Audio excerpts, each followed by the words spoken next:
ស្នងការដ្ឋាននគរបាលខេត្តពោធិ៍សាត់ត្រៀមកម្លាំងអន្តរាគមន៍ជាបន្ទាន់ដើម្បីធានាសន្តិសុខតាមបណ្ដោយខ្សែបន្ទាត់ព្រំដែន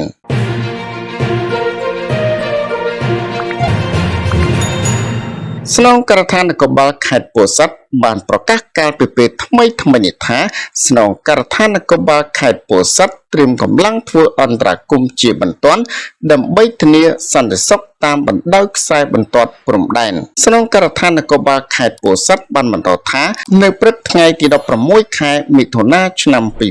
2025ស្នងការដ្ឋាននគរបាលខេត្តពោធិ៍សាត់បានធ្វើពិធីគោរពទង់ជាតិដឹកនាំដោយលោកឧត្តមសេនីយ៍ត្រីហៀងស៊ីថា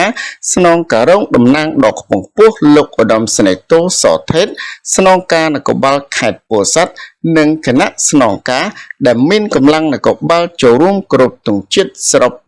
372នាក់ស្នងការដ្ឋាននគរបាលខេត្តពោធិ៍សាត់បានរៀបចំកម្លាំងអន្តរាគមន៍ចំនួន2កងដើម្បីត្រៀមទ្រសភាពការសន្តិសុខជាតិនិងសណ្ដាប់ធ្នាប់សាធារណៈតាមបណ្ដោយខ្សែបន្ទាត់ព្រំដែនលោកឧត្តមសេនីយ៍ត្រីហៀងស៊ីថាបានមានប្រសាសន៍ថា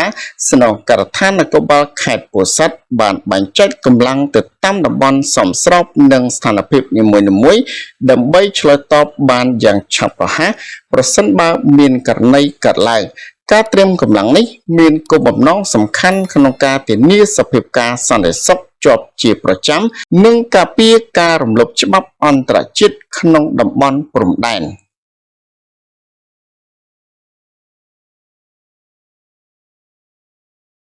សូមអរគុណសម្រាប់ការទស្សនាចំពោះបងប្អូនថ្មីសូមចុច Subscribe ដើម្បីទទួលបាននូវវីដេអូព័ត៌មានប្រចាំថ្ងៃសូមអរគុណ